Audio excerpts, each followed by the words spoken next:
Достар, менің бала кезімдегі арманым орындалайын деп тұр. Біз үйдің қасында жүрген 2-3 күркетауықты айқайлататынбыз. Қазір мен мына жердегі 5000 күркетауықты айқайлатайын деп тұрмын. Ал, 1, 2, 3.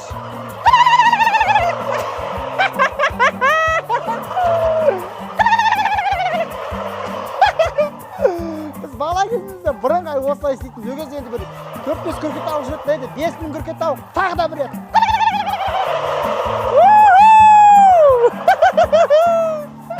Тема! Достар, Дала Кемптің YouTube арнасына, Instagram, TikTok парақшасына тіркеліңіздер. Ол жақта біз мал шаруашылығы, құс шаруашылығы, егін шаруашылығы туралы көптеген ақпараттарды айтамыз.